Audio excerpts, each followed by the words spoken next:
श्रीकृष्णचरणकमलेभ्यो नमः। श्रीमद्भगवद्भक्तेभ्यो नमः। गोस्वामी श्री नाभाजी कृत श्री भक्तमाल चतुर्थ खंड के भक्तों का चरित्र हम श्रवण कर रहे हैं। आज श्री लाल मती जी का चरित्र हम श्रवण करें कि दुर्लभ मानुष देह को लाल मति लाहो लियो, वास अटल वृंदा विपिन दृढ़ करि सोनागरि कियो। गौर श्याम सो प्रीति प्रीति जमुना कुंजनि सो, वंशी वट सो प्रीति प्रीति ब्रज रज पुंजनि सो। गोकुल गुरुजन प्रीति प्रीति गिरि गोवर्धन सो, पुर मथुरा सो प्रीति प्रीति गिरि गोवर्धन सो। गोकुल गुरुजन प्रीति प्रीति घन 12 वन सो। परम भक्ता श्री लाल मती जी ने गौर श्याम श्री राधा कृष्ण की, श्री यमुना जी तथा उनके तट पर विराजमान कुंज भवनों से प्रेम किया। इनके हृदय में वंशीवट ब्रजरज गोकुल ब्रजवासी रसिक संत मथुरापुरी एवं श्री गिरिराज जी गोवर्धन के प्रति अपार प्रीति थी। इस चतुर भक्त भक्ता देवी ने श्री वृंदावन धाम में अखंड वास किया। इस प्रकार इन्होंने दुर्लभ मानव देह का अलभ्य लाभ प्राप्त किया। दुर्लभ मानुष देह की प्रहलाद वाक्य दुर्लभम मानुषम जन्म तदप्य ध्रुवमर्थदम। इस जगत में मनुष्य जन्म बड़ा ही दुर्लभ है। इसके द्वारा अविनाशी परमात्मा की प्राप्ति हो सकती है, परंतु पता नहीं कब इसका नाश हो जाए। अतः बुद्धिमान मनुष्य जवानी या बुढ़ापे के भरोसे न रहकर बचपन में ही भगवत प्राप्ति के साधन करें। श्री जनक जी कहते हैं, दुर्लभो मानुषो देहो देहिनाम क्षणभंगुर तत्रापि दुर्लभम मनिये वैकुंठ प्रिय दर्शनम। जीवों के लिए मनुष्य शरीर प्राप्त होना बड़ा दुर्लभ है। यदि यह प्राप्त भी हो जाता है तो मृत्यु भय सिर पर सवार रहता है, क्योंकि यह क्षणभंगुर है। ऐसे मानव जीवन में भगवत प्रिय संतों का दर्शन और भी दुर्लभ है। नृदेहमाद्यम सुलभम सुदुर्लभम, सोपान भूतम मोक्षस्य मानुषम प्राप्य दुर्लभम। कि यति नास्मानम तस्मात् पाप तरोत्रकः।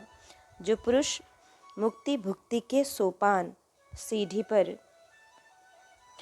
सीढ़ी रूप अति दुर्लभ मनुष्य शरीर को पाकर भी अपने को नहीं तारता है, उससे बड़ा पापी संसार में और कौन है, अर्थात कोई नहीं। कुकर शूकर कीट पतंग आदि 84 लाख योनियों के बाद प्रभु कृपा से मनुष्य शरीर मिलता है। बड़े भाग मानुष तन पावा, सुर दुर्लभ सब ग्रंथनि गावा। साधन धाम मोक्ष कर द्वारा, पाई न जेहि परलोक सुधारा। कबहु क करि करुणा नर देही, देत ईस बिनु हेत सनेही। नर तनु सम नहीं कबन्यु देही, जीव चराचर जाचत जेहि। नरक स्वर्ग अपवर्ग निसेनी, ज्ञान विराग भगति शुभ देनी। सो तनु धरि हरि भजहिन जे नर होहि, विषय रत मंद मंद तर। कांच किरच बदले तो लेहि, करते डारी परम मनि देहि। लाहो लियो, दुर्लभ मनुष्य जन्म का सबसे बड़ा लाभ भगवत भक्ति की प्राप्ति है। लाभो मद्भक्तिरुत्तमः। भगवान ने उद्धव जी से कहा, उत्तम लाभ मेरी भक्ति है। रामचरितमानस उत्तरकांड में काक भुषुंडी जी कहते हैं, लाभ की किछु हरि भगति समाना, जेहि गा वहीं श्रुति संत पुराना। हानि की जग यही सम किछु भाई, भजिय न राम ही नर तनु पाई। श्रीहरि भक्ति के समान कोई लाभ नहीं है। लाभ की रघुपति भगति अकुंठा, सुत धन स्त्री परिवार संपत्ति ऐश्वर्य प्रताप तेज बल ज्ञान योग जप तप दान स्वर्ग और अपवर्ग की प्राप्ति भी इसके सामने कुछ भी नहीं है और इन सब का नाश भी भक्तिहीनता के समान हानि नहीं है। भक्ति के सामने लौकिक लाभ व्यर्थ हैं, यह सिद्ध हुआ। जो रस श्री लालमती जी ने प्राप्त किया वह ज्ञानी और योगियों को भी नहीं मिलता। जोगी ज्ञानी कर्मठी तपसिन ते अति दूर, नागर रसिक अनन्य नित रहत नैन भरी पूरी। गौर श्याम इन दोनों तत्वों में अभेद संबंध है। भेद समझना या मानना बड़ा पाप है।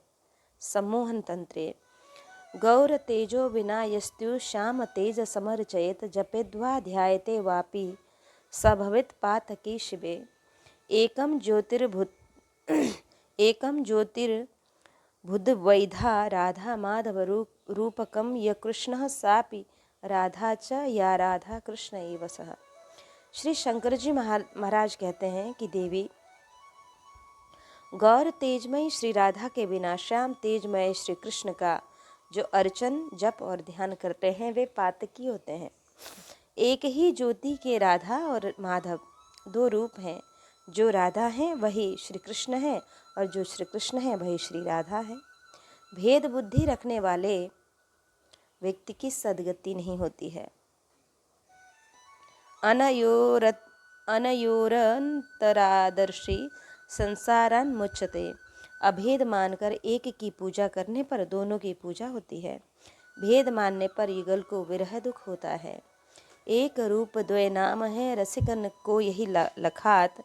एक प्राण द्वय गात है छिनु बिछुरे न सुहात। जोई कृष्ण सोई राधिका राधा है सोई कृष्ण। न्यारे निमिष न होत हैं समुझ करो यह प्रश्न। कबीरा धारा अगम की सदगुरु दई लखाए। उल्टी ताहि पढ़िए सदा स्वामी संग लगाए।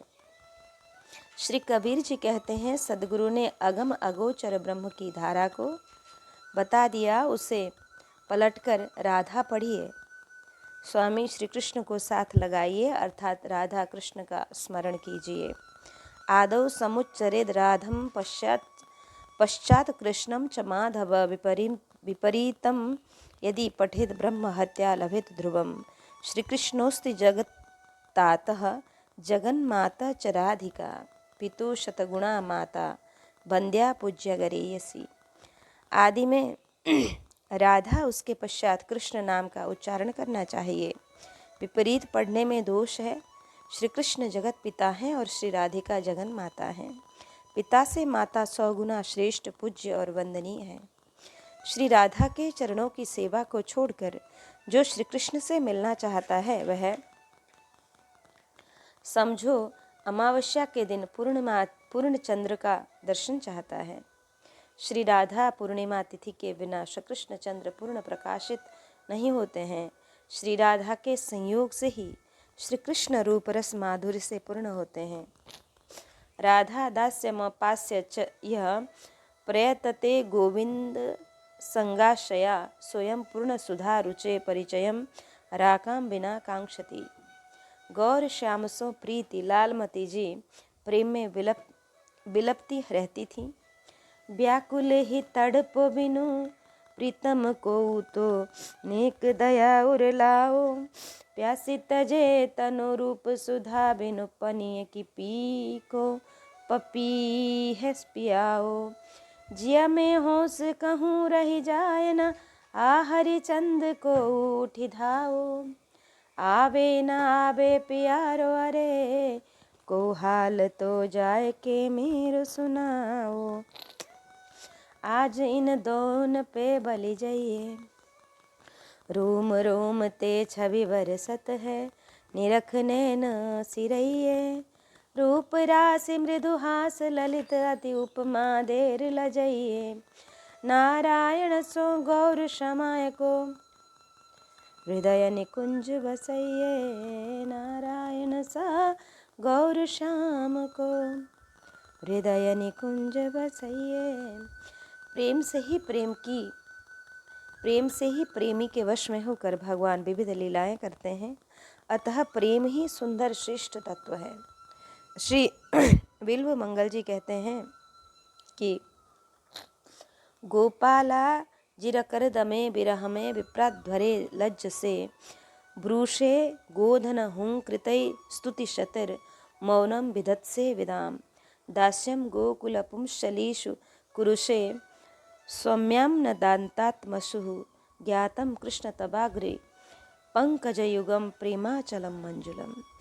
हे श्री कृष्ण, तुम ग्वालों के आंगन की कीचड़ में बड़े प्रेम से खेलते हो, किंतु वेद पाठी ब्राह्मणों की यज्ञशाला में पैर रखने में भी लजाते हो।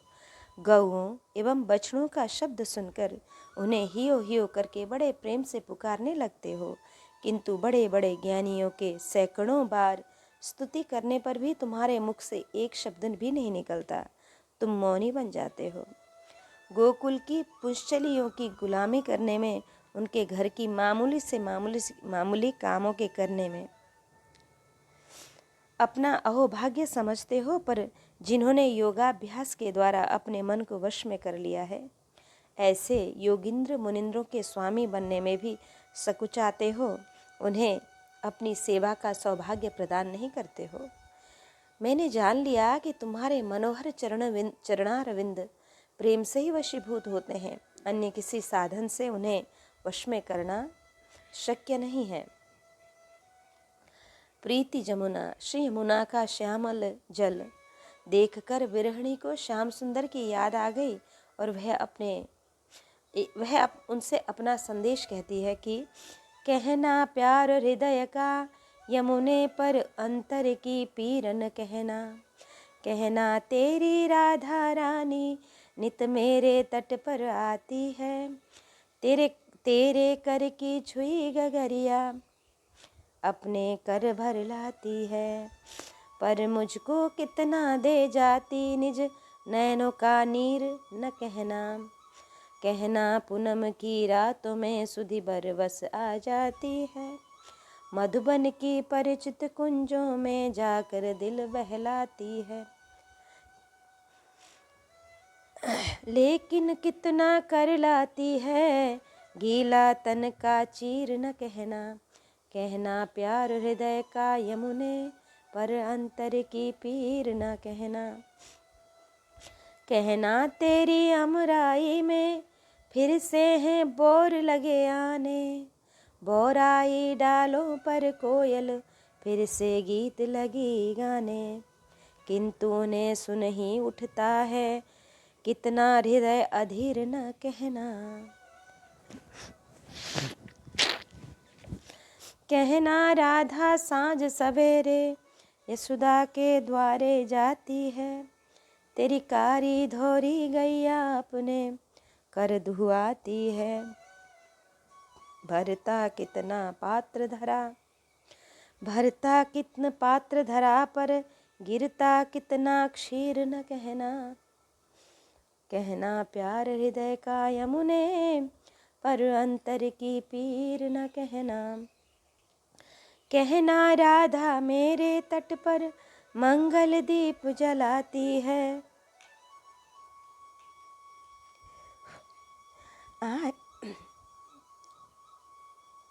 आएंगे 2-4 दिनों में मैया को समझाती है, किंतु निराशा में आशा का डूबा जाता तीर न कहना, कहना प्यार हृदय का यमुने पर अंतर की पीर न कहना, सांवल बरन गात नात जाको करे गौर आप जल रूप वाको करे कल रूप है, आपनो प्रवाह वाही करे थीर वृंदावन, आप घटे बढ़े बह एक ही स्वरूप है, आन राखे रज वाके खोवे रज तम किनोर ठाट यह कौतुक अनूप है, कृष्ण पट रानी ऐसे जमुना बखानी कही सकत न बानी के जाने भक्त भूप है। जमुना पुलिन कुंज गहबर की, कोकिल होय द्रुम कूक मचाऊं, पद कंजन प्रिय लाल मधुपोहे, मधुरे मधुरे गाय सुनाऊं। कूकर होय ब्रज बीथि न डोलो, बच्चे सीत रसिकन के खाऊं, ललित किशोरी आस यह मन, ब्रज रज तज छिन अनंत न जाऊं।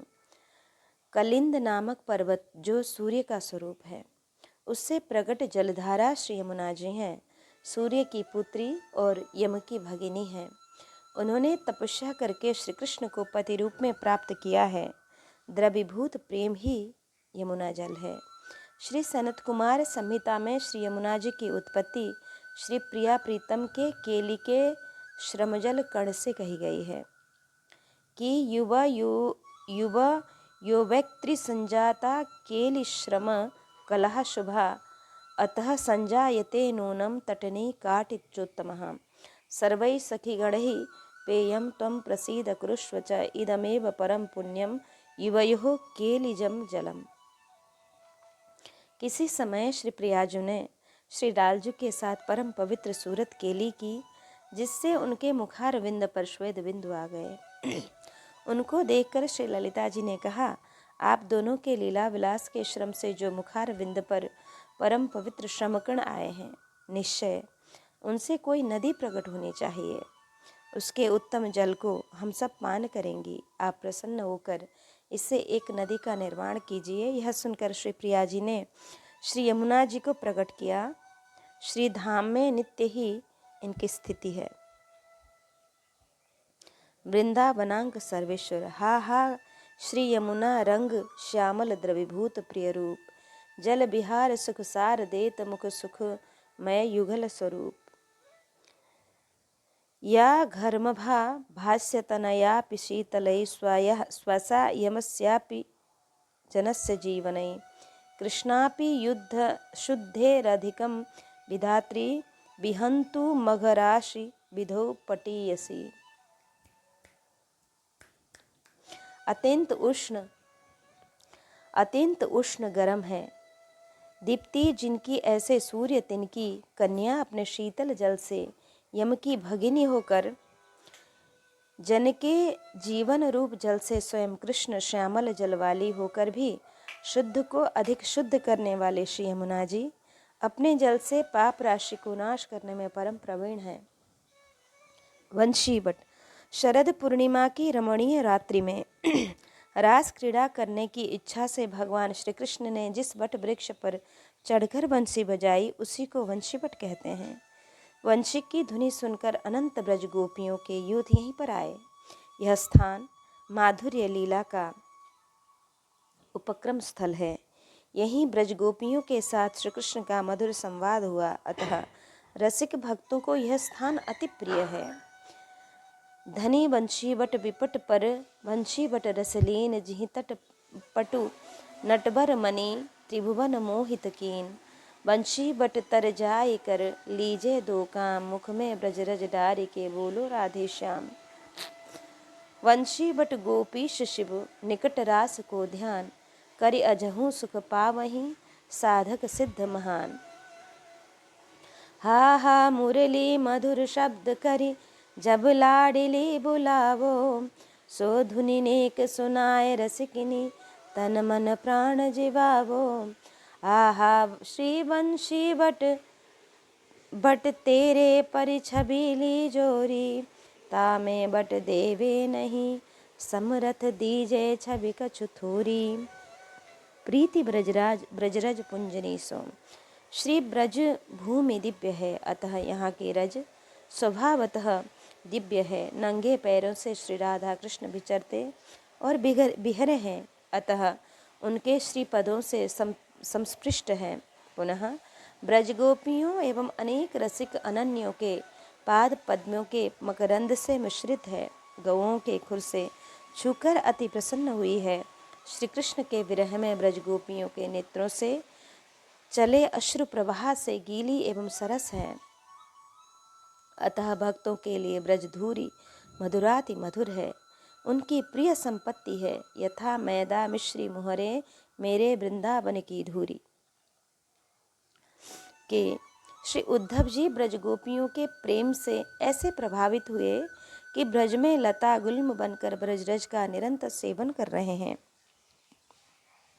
श्री ब्रह्मा जी ने 60,000 वर्ष तप किया ब्रजरज की प्राप्ति के लिए। फिर वरदान मांगा कि यहाँ किसी भी योनि में हमें जन्म मिल जाए जिससे कि ब्रजरज की प्राप्ति हो।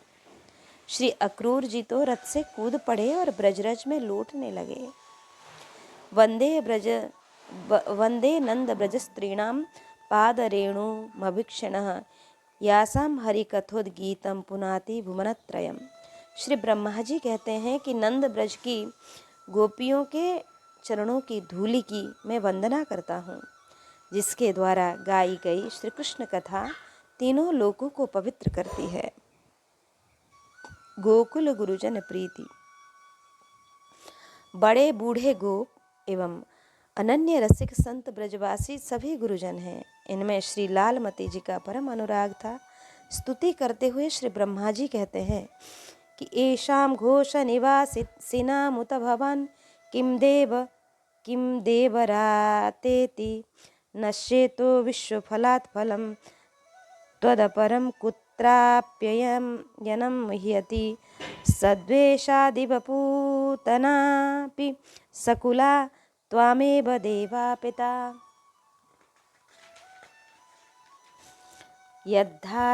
यद्धामार्थ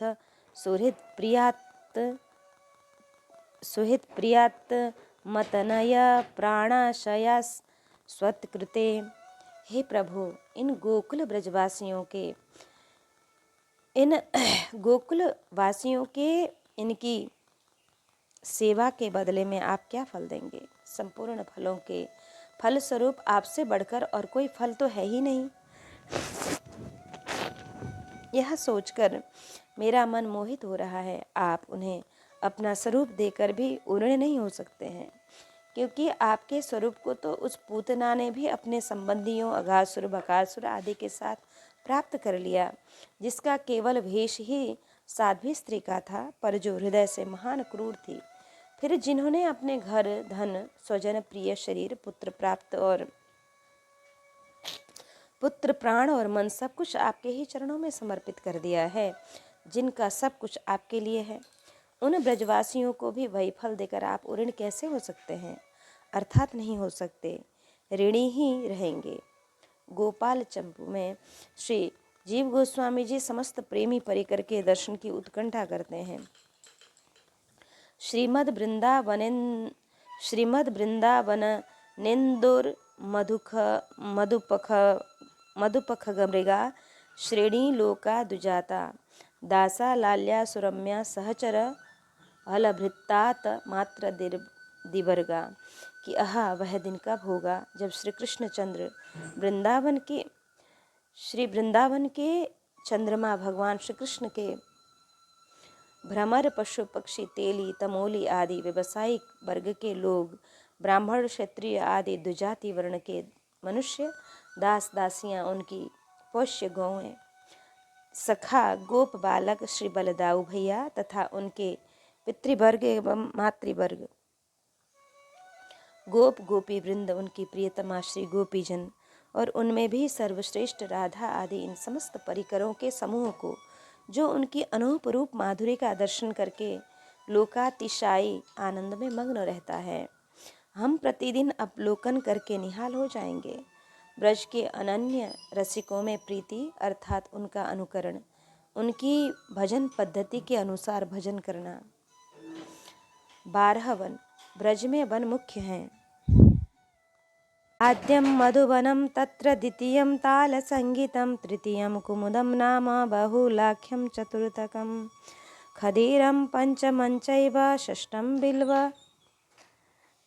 बिल्वसंगीतं सप्तमं लोहसंज्ञं तु भाण्डीरं चाष्टमं स्मृतं नवमं भद्रकं नाम कामकं दशमं वनम् एकादशं छत्रवनं वृन्दावनमथानिवम् यथैव द्वादशादित्यास्तेषु विष्णुपरो मतः यथा वनेषु सर्वेषु परम वृंदावनम स्मृतम।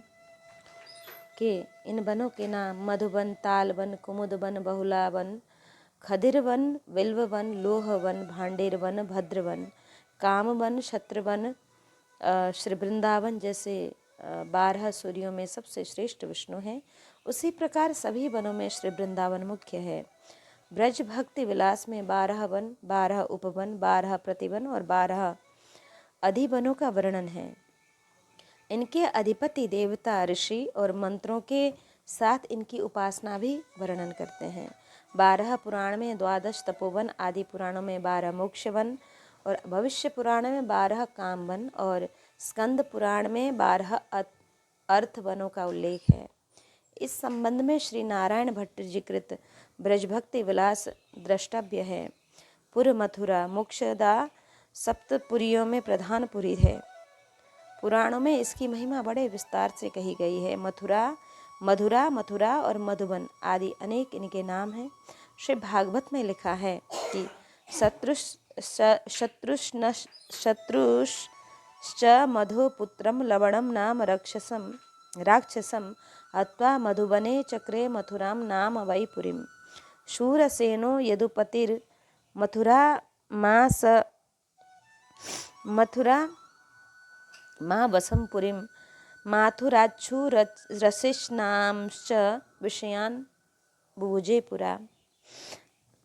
राजधानी ततः साभूत सर्व यादव भूभुजाम मथुरा भगवान यत्र नित्यम संहितो हरिः।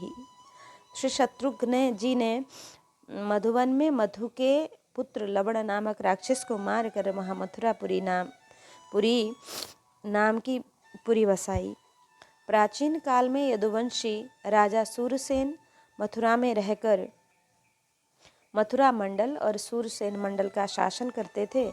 उसी समय से मथुरा समस्त यदुवंशी राजाओं की राजधानी हो गई थी। वहाँ सर्वदा भगवान श्री हरि विराजमान रहते हैं। गिरि गोवर्धन गोकुल रास मंडल में विराजमान श्री कृष्ण से श्री राधिका जी ने कहा, यदि आप प्रसन्न हैं तो श्री वृंदावन यमुना तट पर विहार योग्य मनोरम स्थान प्रकट कीजिए। श्री कृष्ण ने तथास्तु कहा और अपने हृदय की ओर देखा। उसी समय उनके हृदय से मूर्तिमान अनुराग सघन तेज पुंज प्रकट होकर रास भूमि में गिरकर पर्वताकार हो गया। उसमें सुंदर झरने, वृक्ष, लता, कुंज एवं कंदराएं थी। रत्न धातु में अनेक शिखरों से युक्त पर्वत को देखकर सखियों सहित श्री राधिका अति प्रसन्न हुई और उसी में विहार करने लगी।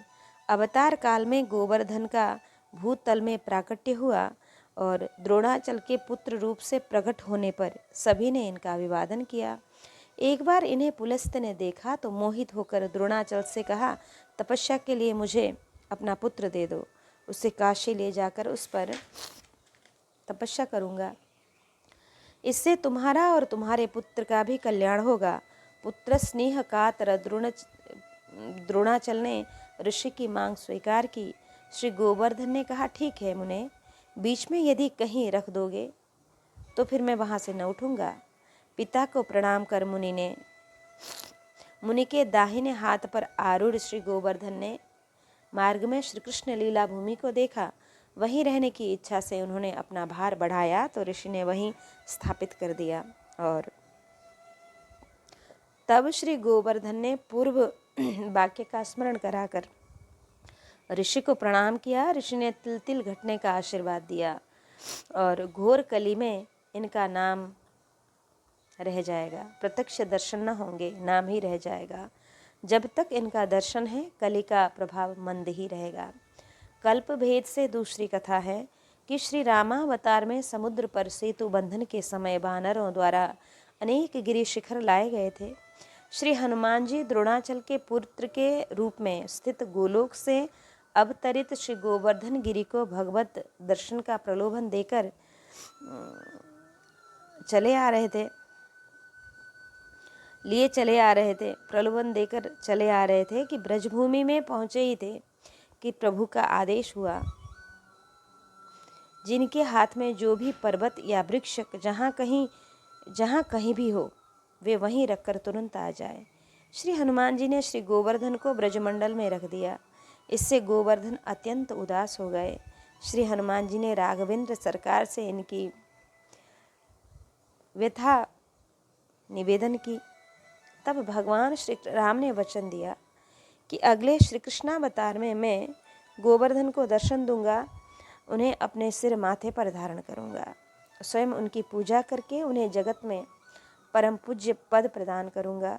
श्री हनुमान जी ने जब यह शुभ संदेश श्री गिरिराज जी को सुनाया तो वे प्रेम से गदगद हो गए। हरिदासा वर्य गोवर्धन। गोकुल में श्री कृष्ण की बाल लीलाएं हो रही थी। कंस के अत्याचारों से उद्विग्न होकर उपनंद जी की सम्मति से नंदादि सभी गोप अपने गोधनों के साथ वृंदावन आ गए। तो वहाँ की शोभा और गोवर्धन को देखकर श्री कृष्ण बलराम के हृदय में परम प्रीति का उदय हुआ। श्री गोवर्धन ने भी जब श्री कृष्ण बलराम का दर्शन किया तो उनकी जन्म जन्म की साधना सफल हो गई। उन्होंने अपने को धन्य और कृतकृत्य माना। सर्वतोभावेन अपना सर्वस्व श्री प्रभु के चरणारविंद में समर्पित कर दिया। श्री गोवर्धन की पवित्र सेवाओं का स्मरण कर प्रेम की ध्वजा ब्रज गोपियों ने उन्हें श्री हरिदास वर्य की पदवी प्रदान की कि हंताय मद्रिरवला हरिदास वर्यो यद राम कृष्ण चरण स्पर्श प्रमोदः मानम तनोतु सहगो गणयस्य योर्यात् पानीय सूय वसकंदर कंदमूलई। अरे गोपियों, यह गिरिराज गोवर्धन तो भगवान के भक्तों में बहुत ही श्रेष्ठ है। धन्य है इसके भाग्य। देखती नहीं हो, हमारे प्राण वल्लभ श्री कृष्ण और नयनाभिराम बलराम के चरण कमलों का स्पर्श प्राप्त करके यह कितने आनंदित रहते हैं। यह कौन कहे, इनके भाग्य की सराहना कौन करे। यह तो उन दोनों का तथा ग्वाल बाल और गौओं का बड़ा ही सत्कार करते हैं। स्नान पान के लिए झरनों का जल और गौओं के लिए सुंदर हरी हरी घास देते हैं। विश्राम के लिए कंदराएं और खाने के लिए कंदमूल फल भी और अंकुर देते हैं। कि वास्तव में ये धन्य और हरिदास वर्य हैं। गोपाल और गोवर्धन दोनों एक ही हैं। इंद्र के अहंकार को नष्ट करने के लिए भगवान श्री कृष्ण चंद्र ने इंद्र यज्ञ को रोक कर गोवर्धन की पूजा परिक्रमा की और सभी गोपों से भी करवाई। अतः ये जगत पूज्या और भक्तों के परम आश्रय हुए। 12 पुराण में लिखा है कि गोवर्धनम परिक्रम्यम दृष्ट्वा देवम हरिम परम राजसूयाश्च मेधानां फलम प्राप्नोत्य संशयन्। श्री गोवर्धन की परिक्रमा करके श्री हरदेव जी का दर्शन करने वाला मनुष्य निसंदेह राजसूय और अश्वमेध यज्ञों के फल को प्राप्त करता है। श्री केशवाचार्य जी गोवर्धन शतक में प्रार्थना करते हैं कि नगपति तट भूमौ सन्निवासं मदीयं वितर कमल सूनो सृष्टिकारी यतस्वत् तव यदि न कदाचित् शक्ति रेतादृशी भो पुनरधिकमनर्थं मा कृथा मादृशेषु नेच्छामि तरनंदन केलिलक्ष्मीं वाञ्छामि नो शिवपुरीं जनितं निवासं पृक्षामि नैव सुतकेतुलोकं गोवर्धने यदि भवन मम सन्निवासः।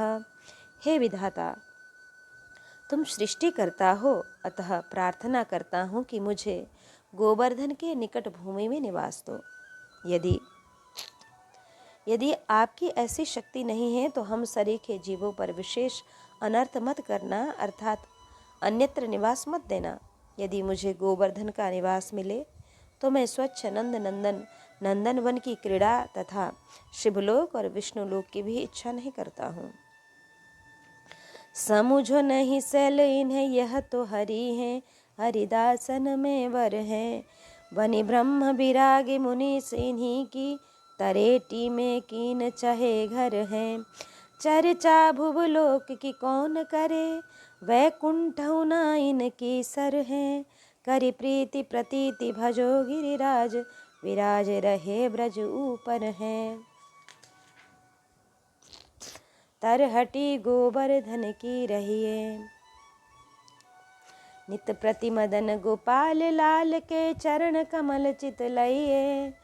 तन पुलकत ब्रजराज में लोटत, मानस गंगा नहिए। कुंड कुंड में अचबन लेके, जीवन सफल बनइए। शिलातल शिलालता द्रुम खग मृग परिकर, निरखि निरखि सुख लहिए। प्रीतम रसिक चित्त की बातें, गिरिधारी सो कहिए। हा हा गोवर्धन गिरिधर लाल, द्वितीय स्वरूप। एक बार वृंदा तपन बुझाओ, दर्शावो वही रूप। वास अटल वृंदा विपिन। महावन में उपद्रवों को देखकर उपनंद जी ने कहा कि हम सभी यहाँ से चलें। श्री वृंदावन नामक एक वन है, उसमें छोटे छोटे और भी बहुत से नए नए हरे भरे वन हैं। वहाँ बड़ा ही पवित्र पर्वत, घास और हरी भरी लता वनस्पतियाँ हैं। पशुओं के लिए बहुत हितकारी है। गोप गोपी और गायों के लिए वह सेवन करने योग्य स्थान है। वनम वृंदावनम नाम पशव्यम नव काननम, गोप गोपी गवाम सेव्यम, पुण्याद्रि तृणवीरुधम। वृंदावनम सखी भुवो वितनोति कीर्ति। अरे सखी, यह वृंदावन बैकुंठ लोक तथा पृथ्वी की कीर्ति का विस्तार कर रहा है, क्योंकि यशोदानंदन श्री कृष्ण के चरण कमलों के चिन्हों से चिन्हित हो रहा है। हे सखी, जब श्री कृष्ण अपनी मुनिजन मोहिनी मुरली बजाते हैं, तब मोर मतवाले होकर उनकी तान पर नाचने लगते हैं। ग्रीष्मो नाम नामरतुरभवन्ना नाति प्रेयाच्छरीरीडम, सच वृंदावन गुणैर्वसन्तः इव लक्षितः यत्रास्ते भगवन् साक्षात् रामेण सह केशव। ग्रीष्म नामक ऋतु थी, यह शरीरधारियों को बहुत प्रिय नहीं है, परंतु श्री वृंदावन के स्वाभाविक गुणों से वहाँ वसंत की सी बहार थी, क्योंकि वहाँ भगवान श्री कृष्ण बलदेव जी के साथ निवास करते थे। श्री वृंदावन शतक में श्री प्रबोधानंद पाद सरस्वती कहते हैं कि वृंदारण्ये चरण दृक्पश्य वृंदावन श्री, जिह्वे वृंदावन गुणान कीर्तय श्रुत्र दृष्टान।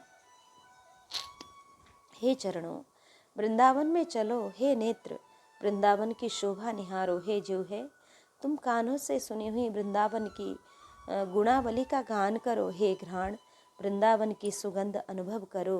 और हे शरीर, तो इस वृंदावन के भीतर श्री कृष्ण के क्रीड़ा स्थलों में पुलकित होकर बारंबार लौट। भ्रातस्तिष्ठ तले तले बिटपिनाम ग्रामीषु भिक्षामट, स्वच्छंदम पिबयामुनाम जलतमलम, चीराणि कंथाम कुरु, सम्मानम कलयाति घोरगरलम, नीचापमानम सुधा, श्री राधा मुरलीधरौ भज सखे, वृंदावनम मातेज। हे भैया, वृंदावन में वृक्षों के नीचे निवास करो, गांवों से भिक्षा लाकर उधर पूर्ति करो और निर्मल यमुना जलपान करो। फटे पुराने कपड़ों की गुदरी बनाकर जाड़े से बचो। सम्मान को घोर गरल और नीचों से मिले अपमान को अमृत समझो। इस प्रकार श्री राधा मुरलीधर का भजन करो। वृंदावन को छोड़कर अन्यत्र न जाओ। भगवान भी वृंदावनम परित्यजम मामेकम न गच्छति। वृंदावन अब जाए रहूंगी, विपत्ति न सपने हो जहाँ लहूंगी। जो भावे सो करो सवे मिली, मैं तो दृढ़ हरिचरण रहूंगी। प्राणनाथ प्रियतम के ढिंग रही, मन माने बहु सुखनी पगूंगी।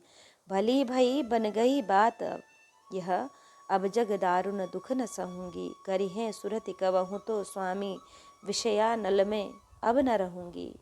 जुगल प्रिया सत्संग मधुकरी, विमल जमुन जल सदा चहूंगी। प्रथम दरस गोविंद रूप के प्राण प्यारे, दूजे मोहन मदन सनातन सुचि उर्धारे। तीजे गोपीनाथ मधु हंसी कंठ लगाए, चौथे राधा रमण भट्ट गोपाल लड़ाए। पांचे हित हरिवंश सुबल्लभ राधा, छठे युगल किशोर व्यास सुख दियो अगाधा। साते श्री हरिदास के कुंज बिहारी हैं, जहाँ भगवत रसिक अनन्य मिली बास करो निधिवन तहाँ। कुंजन सो उठी प्रात गात यमुना में धोवे, निधिवन करि दंडवत बिहारी जी को मुख जोबे। करे भावना बैठी स्वच्छ थल, रहति उपाधा घर घर ले प्रसाद लगे, जब भोजन बाधा।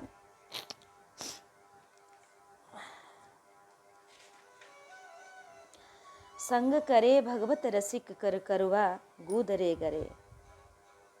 वृंदावन बिहरत फिरे, युगल रूप नैननि भरे। प्रेम दो प्रकार का है, महात्म्य ज्ञान युक्तस्य केवलस्य, कि महात्म्य ज्ञान युक्त और केवल।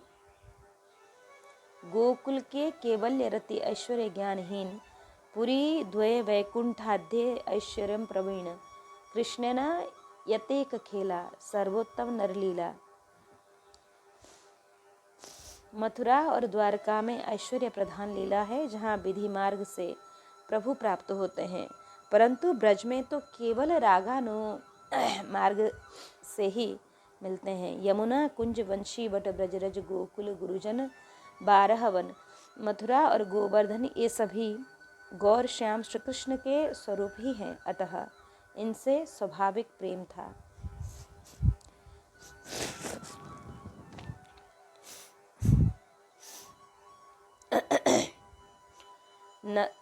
नागरी, नागर नर श्री कृष्ण है, नागरी राधा वाम। इनमें जाको प्रेम है, सोई नागरी नाम।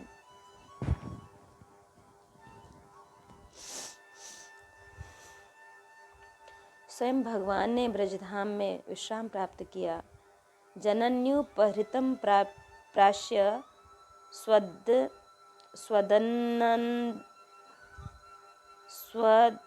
स्वादवन्नमुपलासितौ, संविश्य वरशम्यायां सुखम शुशुरपतु ब्रजे। श्री कृष्ण और बलराम दोनों भाइयों ने माताओं का परोसा हुआ स्वादिष्ट भोजन किया। इसके बाद बड़े लाड़ प्यार से दुलार कर यशोदा और रोहिणी ने उन्हें सुंदर शैया पर सुलाया। श्याम और राम बड़े आराम से सो गए। मुझ ईश्वर को भक्त और धाम के आश्रय से सुख मिला। जो भी सुख चाहे वह भक्त और धाम का आश्रय ले, अतः भक्तजन भी धाम में वास कर विश्राम पाते हैं। श्री लालमती जी ने भी अटल अखंड श्रीधाम में वास किया। इसी से श्री नाभाजी ने श्री लालमती जी का चरित्र लिखकर विश्राम दिया। प्रकारांतर से सभी मनुष्य को उपदेश दिया कि दुर्लभ मनुष्य शरीर पाकर तुम भी अखंड धामवास कर उसका लाभ लो। धामवास से नाम रूप और लीला की उपासना सिद्ध हो जाती है।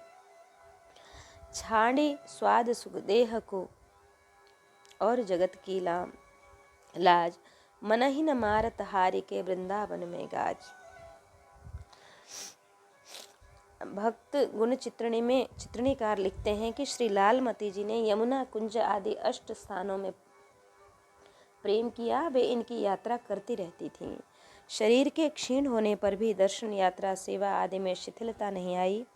दर्शनों की तीव्र उत्कंठा देखकर प्रभु ने इन्हें स्वप्न में दर्शन दिया और कहा कि प्रातःकाल यमुना कुंज में आओ, वहाँ तुम्हें प्रत्यक्ष दर्शन होंगे। तुम्हारा शरीर शिथिल हो चुका है, अतः यात्रा बंद करके श्री वृंदावन में ही वास करो। स्वप्न का स्मरण करके आपके मन में बड़ा मोद हुआ। प्रातः आपने अपनी दासी के साथ यमुना स्नान किया और कुंज में आकर बैठ गईं। वहीं पर श्री राधा कृष्ण ने इन्हें परम दुर्लभ दर्शन दिया। प्रेम में विह्वल प्रभु की शोभा का गान करके दासी को सुनाने लगी। दासी भी सुनने लगी, पर दासी को भगवान की छाया के भी दर्शन हो नहीं रहे थे। श्री लालमती जी ने प्रार्थना की कि प्रभु दासी पर भी किंचित कृपा कीजिए। भगवान ने प्रार्थना स्वीकार करके मुरली बजाई, जिसकी ध्वनि दासी को सुनाई पड़ी और वह भी कृतार्थ हुई। इसके बाद लीलाधारी प्रभु यमुना में कूद पड़े। कुछ दूर तक बाई को दर्शन होते रहे। इसके बाद प्रभु अंतर्ध्यान हो गए। श्री लालमती जी दासी सहित कुंज में बेसुध पड़ी रहीं। तत्पश्चात श्याम सुंदर की उसी शोभा का ध्यान करती रहीं। इस प्रकार श्री धाम में वास प्राप्त कर श्री लालमती जी ने जीवन जन्म सफल किया। बालक राम जी लिखते हैं कि केति दूरी देखी बाई, अपनी कमाई पाई प्रेम की सगाई जामे और न खटाइए। इस प्रकार आज हमने श्री लालमती जी का सुचरित्र श्रवण किया। आज कथा को यहाँ विश्राम देते हैं। जय जय श्री राधे श्याम भक्त और भगवान की जय।